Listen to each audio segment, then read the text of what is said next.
Bonjour à tous. Dans cette vidéo, nous allons voir comment manipuler un document Microsoft. Nous allons voir exclusivement les bases. Qu'allons-nous voir dans les basiques du diaporama? Nous allons d'abord parcourir rapidement l'interface. Ensuite, nous verrons quelques actions basiques que sont l'ouverture, la sauvegarde d'un document et l'impression de celui-ci. Nous verrons aussi les différentes zones qui sont prédéfinies dans un document Microsoft PowerPoint, contrairement à Word où nous avons une page dans laquelle nous allons écrire. Dans Microsoft PowerPoint, il y a des zones qui sont prévues pour accueillir du contenu.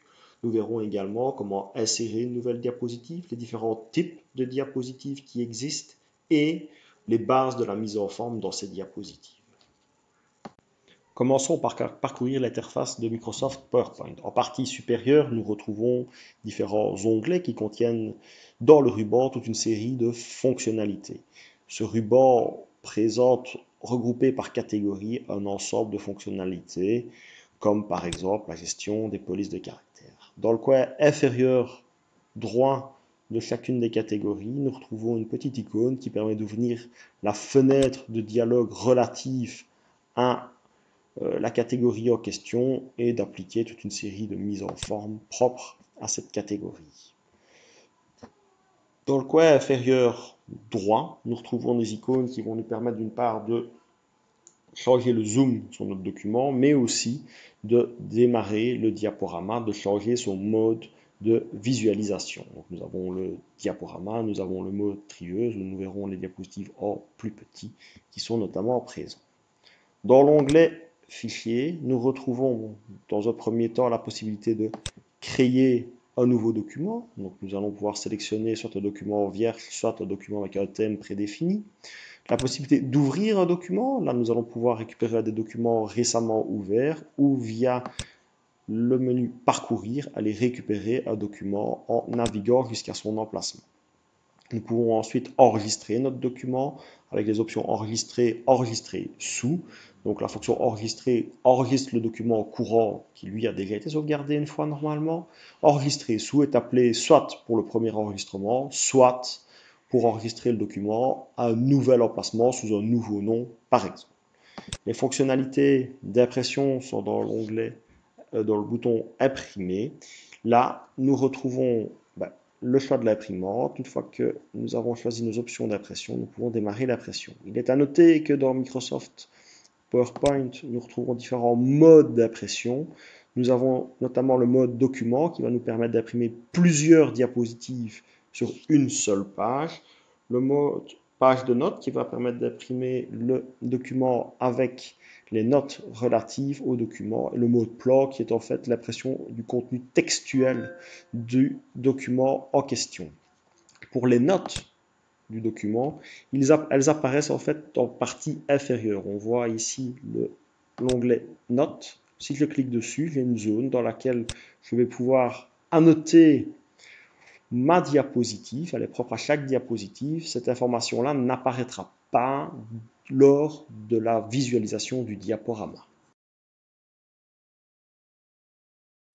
Microsoft PowerPoint a prévu des zones prédéfinies pour accueillir le contenu. Donc nous voyons ici par exemple sur la première diapositive, qui est une diapositive de titre, deux zones qui sont prévues pour accueillir en l'occurrence du texte. Nous voyons ici une autre diapositive qui est constituée également de deux zones, l'une pour accueillir du texte, l'autre qui va pouvoir accueillir soit du texte, soit un des types d'objets qui est prédéfini, qui est possible dans Microsoft PowerPoint. Il faut privilégier l'utilisation de ces zones pour ajouter du contenu plutôt que de se mettre dans de nouvelles zones créées manuellement. Donc on va utiliser principalement ces zones pour inclure notre contenu.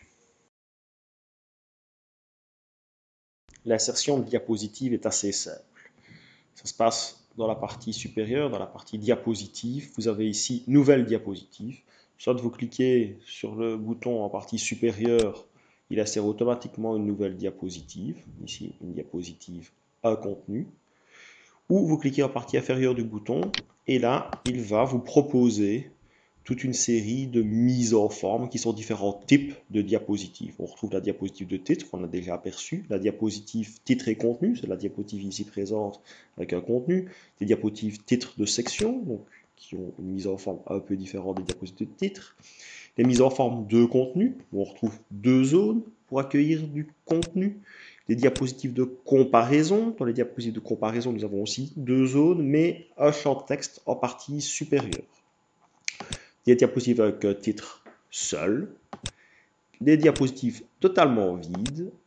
Nous avons des diapositives contenu et légende, donc où nous pouvons insérer d'une part un petit texte, d'autre part une liste à puces. Et nous avons image de légende avec ici une zone qui est prévue pour accueillir une image dans ce cas-là. Donc là, ce sont les différents types de diapositives que l'on peut retrouver. Quand nous avons choisi un type, rien n'est figé, puisqu'on peut aussi aller dans le bouton disposition, et là on retrouve les différents types, et ceci ne va pas ajouter une nouvelle diapositive, mais simplement modifier la diapositive courante pour utiliser une nouvelle disposition. Imaginons que j'avais effectivement avec une diapositive un contenu, j'ai été insérer mon contenu dans la diapositive et je me rends compte qu'il m'aurait fallu une deuxième zone de contenu. Eh bien, plutôt que de recommencer ou modifier la diapositive courante, ce qui n'est pas une bonne idée, on va aller dans disposition, de contenu. Il va rajouter une zone de contenu. Il a bien modifié ma première pour faire une zone de un contenu, une deuxième ici, et j'y mets le contenu que je veux. Ok, donc voilà, dans la zone de titre, je clique et je peux insérer mon contenu. Abordons maintenant la mise en forme du texte dans Microsoft PowerPoint. Tout se passe dans l'onglet Accueil. Donc, je vous le rappelle, les zones de texte sont des zones prédéfinies dans lesquelles on a inséré notre texte. Sur ces zones prédéfinies, que pouvons-nous faire? Modifier les polices de caractères, modifier les options des paragraphes, et ces zones d'accueil du texte sont en fait des formes de dessin.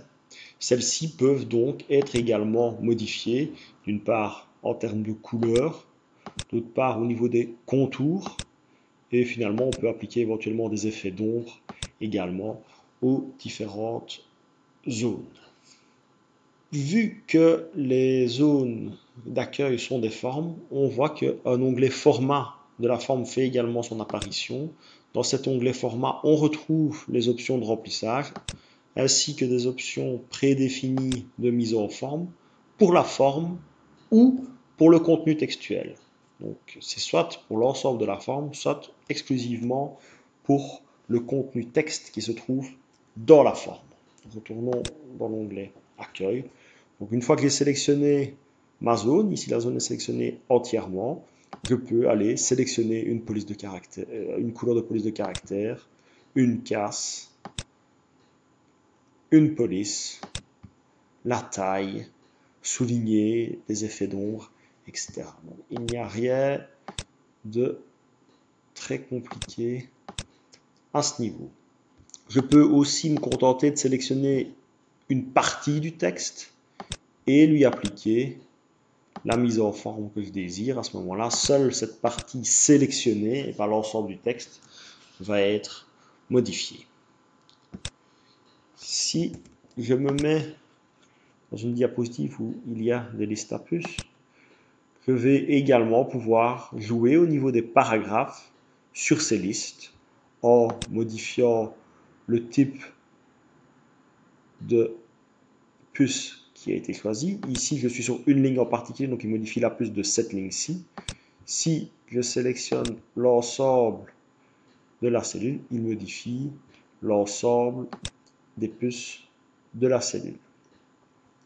Je peux aussi les convertir en numéros. Je peux changer l'orientation du texte, donc le centrer, le mettre à gauche, le justifier à droite dans la zone d'accueil.